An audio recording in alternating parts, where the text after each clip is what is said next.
Have you ever woken up with a heavy feeling in your chest, fully aware of what you need to do, yet unable to take the first step? This isn't laziness. It never was. What if I told you that Japanese philosophy identified this problem centuries ago, while modern Western thinking continues to blame individuals for something largely outside their control?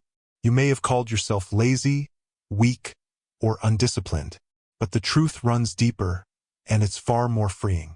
In ancient Japan, Zen masters observed a condition they believed was deeply harmful: the fragmented mind.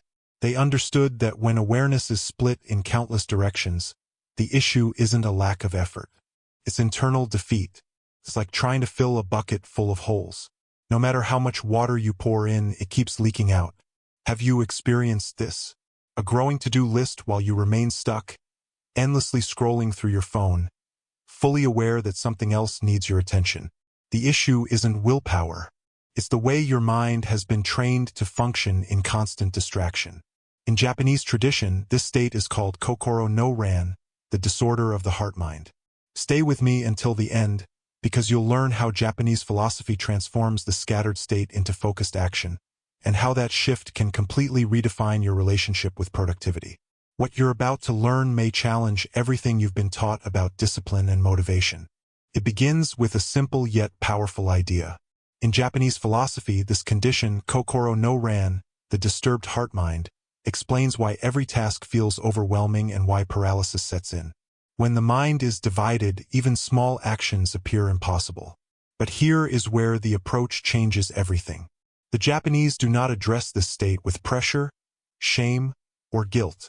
They address it with something that appears almost too simple to be effective, yet it carries very old wisdom. Before I explain what it is, I need to ask you a sincere question. Which area of your life do you delay the most? Your work, your studies, your health, or your relationships? Go to the comments now and share it, because every time you leave a comment like this, you help spread Japanese philosophical teachings to more people.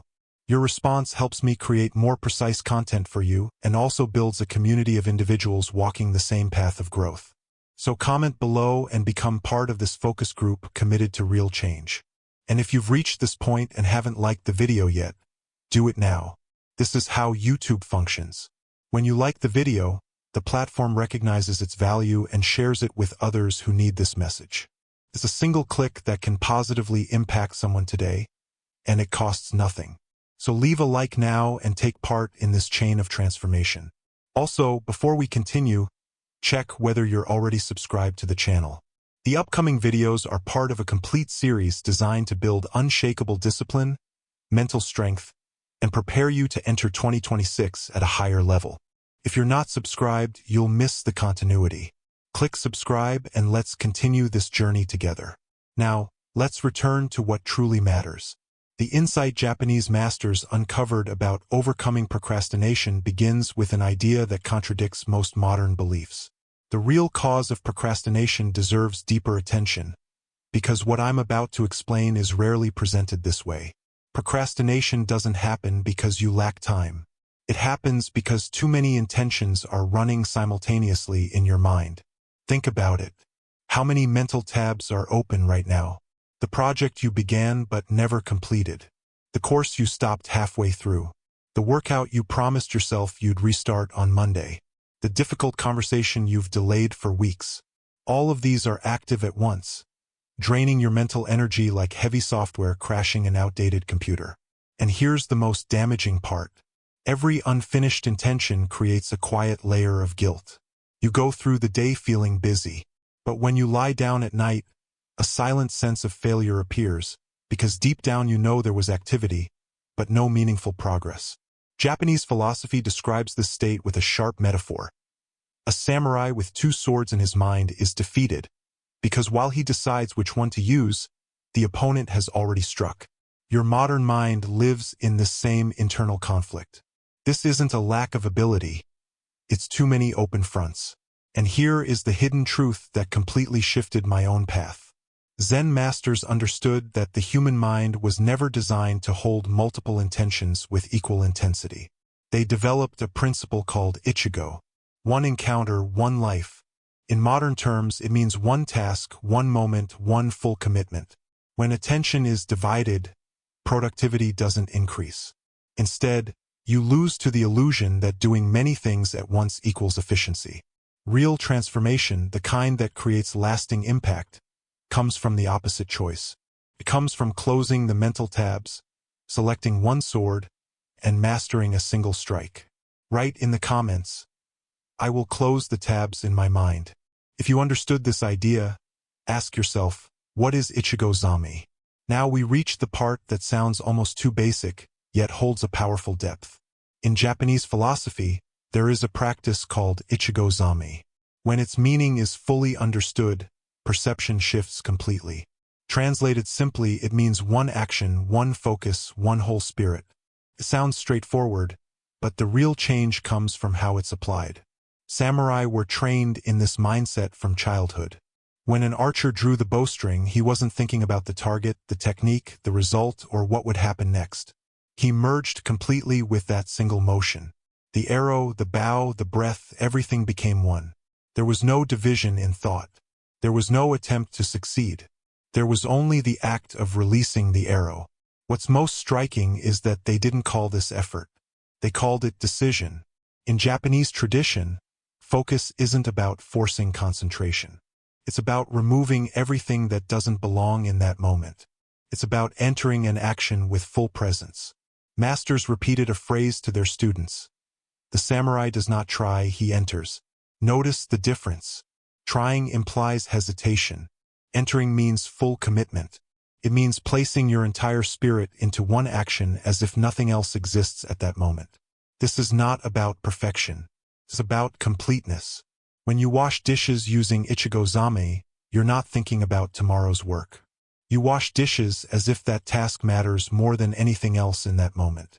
When you write an email, you write only that email. No extra tabs open. No notifications pulling your attention. No inner voice saying you should be doing something else. The realization is direct and undeniable. Procrastination fades when you stop doing many things poorly and begin doing one thing at a time with full intention. The effect this has on both productivity and mental clarity can only be understood through experience. Write this in the comments. I will enter, not try. If this resonates with you, and since we're discussing real mental transformation and effective discipline, there's something important I want to share. I've prepared complimentary material connected to everything we're discussing. It's a complete guide called The Path of Japanese Discipline. This guide explains how to reshape an ordinary mind into one that is focused, disciplined, and unshakable. A mind capable of acting daily, even when motivation fades, fatigue increases, and no one is watching. This isn't about short-term excitement or motivation that disappears after a few days. It's about building mental strength that supports long-term results. This traditional method teaches how to truly eliminate procrastination, stabilize emotions, and develop quiet consistency, the kind that forms real achievers. Over 1 million copies have already reached people around the world, and now you can access it as well. If this aligns with you, take a look at the material linked in the description. It complements everything discussed here and can save you time by presenting the concepts in a clear, practical way. However, this material may be removed at any time. It's available now, but it could disappear in the coming days. If it's useful to you, make use of it while it's still accessible. Now, let's return to what truly matters.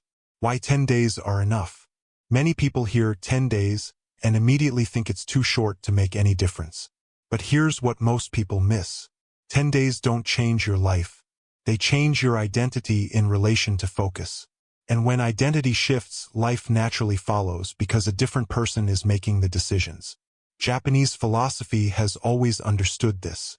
Warriors were never trained for years while waiting for discipline to appear on its own. They designed intense cycles of mental conditioning because the human brain does not require decades to break a pattern. It needs deliberate and conscious repetition long enough for a new behavior to become more familiar than the old one. And 10 days of honest practice, without excuses or missed days, are more powerful than months filled with good intentions but no action. Here is the real secret. Self-confidence does not come from motivational talks, inspiring quotes, or well-designed planners. It comes from internal evidence. It comes from watching yourself do what you promised yourself you would do. Each day you complete, every task you finish with full presence, you are actively reshaping the image you have of yourself. You stop identifying as the person who always quits and start becoming the person who finishes what they begin. This can be uncomfortable to accept, but it is important. You don't trust yourself because you haven't seen yourself follow through. That's it. It's not a lack of ability. It's a lack of internal proof. For years, you've collected evidence that you lose focus, that you stop halfway, that discipline isn't for you. Naturally, your mind believes that story. But when you reverse the process and begin gathering proof in the opposite direction, everything shifts. 10 consecutive days of precise execution create a break in the old belief, and through that opening, a new version of you starts to form. Japanese masters called this shuyo, training that shapes the spirit through repeated action. It isn't about perfection. It's about consistency that lasts long enough for the brain to say, I can actually do this. Write in the comments, I will prove myself to myself. If you're ready to take this path, let's move into the daily ritual of Ichigo Zame. Now we move from theory into daily practice, because knowledge without action is just information.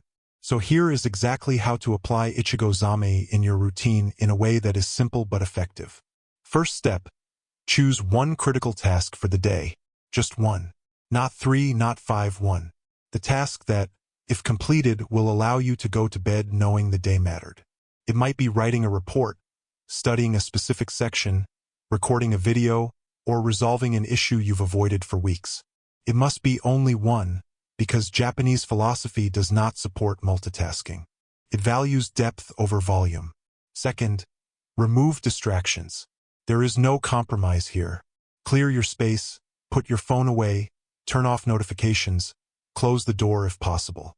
Zen monks prepared their environment before meditation because they understood that the outer space directly affects the inner state.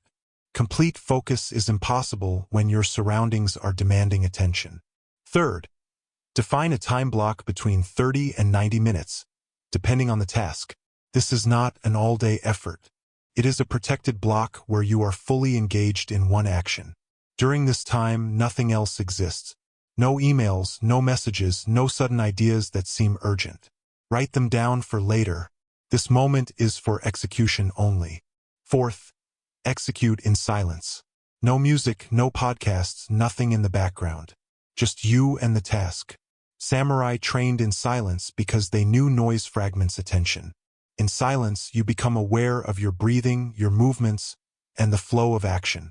You enter what the Japanese call mushin, a state of no mental interference, only pure movement. Fifth, conscious closure. When you finish, stop. Take a breath. Acknowledge internally that the task is complete. Do not rush immediately to the next activity. This moment of recognition is what locks the change into your identity. You have just shown yourself that you can follow through, and that is more important than it appears. Do you see it now? This isn't about productivity. It's about presence. It's about being fully engaged in what you're doing, and that changes everything. Write in the comments, I will practice total presence if you plan to apply this today. Now, the biggest mistake that destroys this method. I need to warn you about something that can stop all of this before it even starts, and it's probably not what you expect. The greatest mistake isn't quitting. It's negotiating with your own mind. Let me explain. There's a moment when you're about to begin the ritual, and an inner voice appears saying, just today I'll skip it. Tomorrow I'll do better. Or, today was busy. I'll compensate tomorrow with more time. It sounds harmless. It even sounds logical. But this is exactly where the damage happens. When the method becomes optional, it stops being a method and turns into another intention that will end up with all the others you never fulfilled. Japanese philosophy is direct on this point. A samurai does not negotiate with a decision once it's made. There is no halfway execution.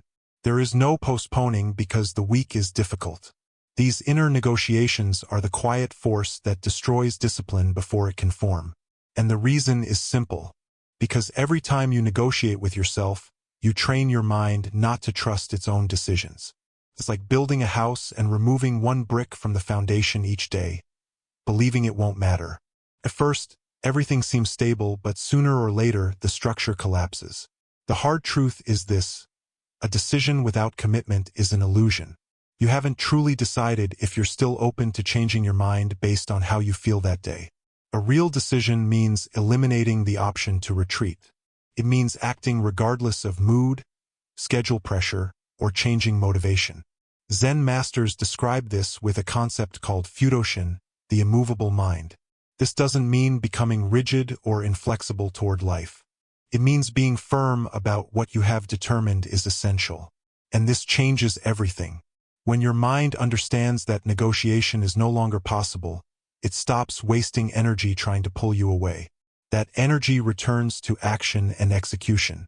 Write in the comments: no negotiation, only execution. If you understood this, the next question naturally appears: what happens after 10 days? And now we address the question that's likely repeating in your thoughts. What truly happens after these 10 days? What really changes? Let me be clear. There is no magic involved. You won't wake up on day 11 as a completely new person with every problem solved and life arranged perfectly. But what happens is deeper and far more durable than any surface-level change. First, you'll notice stronger focus. Not forced concentration that fades after a short time, but a focus that feels familiar and natural. Your mind will stop jumping endlessly between thoughts because it has learned to commit to one thing at a time. It's as if the mental noise has been turned down. That constant inner dialogue, the feeling of being split in many directions, begins to calm. Second, and perhaps most important, you regain self-respect. That quiet burden of broken promises starts to lift, because now you have real proof that when you decide something, you complete it. And that rebuilds confidence in a way no motivational speech ever could. Third, you begin to develop real discipline. Not the kind that depends on inspiration or good conditions, but the kind that works on difficult days, tired days, and days when motivation is absent. The Japanese refer to this as gamen, the ability to endure discomfort with dignity and continue forward. Finally, you experience a renewed sense of control over your own life. Not control over everything that happens, which is impossible, but control over your responses, your attention, and your actions. This inner certainty, the knowledge that you can guide your own path, is what separates those who live on autopilot from those who shape their direction deliberately. I'm not promising perfection. I'm offering clarity and inner strength. Write in the comments: I'm ready for clarity if you plan to begin this cycle. Now comes the final lesson. I want to take this one step deeper, because there is an ancient truth Japanese masters repeated for generations that summarizes everything we've discussed. The simple yet powerful when fully understood. The mind that tries to do everything ends up doing nothing. Think about it. How many times have you finished a day exhausted, feeling constantly busy, only to realize that nothing meaningful was actually completed? That happens because you tried to carry too much at once. The world is too large for that. Your attention was divided in so many directions that none received enough energy to produce real results. You were active but not effective. You were moving but not progressing. Now comes the shift. The mind that chooses one thing masters itself. When you truly decide to place all your attention on a single action at a time, something changes internally. You stop being controlled by distraction. You leave mental disorder behind. And you begin to experience what samurai referred to as true power. Not dominance over others, but mastery over yourself. The ability to direct your energy intentionally instead of letting it scatter in every direction. And here is the final impact of this journey. Whoever masters themselves is no longer controlled by procrastination. Because procrastination isn't simply delaying tasks. It's living under the influence of impulses, fears, and an undisciplined mind. But when you train, when you practice Ichigo Zame, when you prove to yourself that you can choose and act, those invisible restraints break. You become genuinely free, not because life became easier, but because you became stronger. This is the realization that changes everything. It's not about doing more. It's about being more complete in what you do. It's about reclaiming control of your mind, and through that, your life.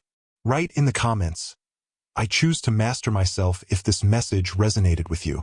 And if you stayed with me until this point, I want to sincerely thank you. That alone shows commitment to growth.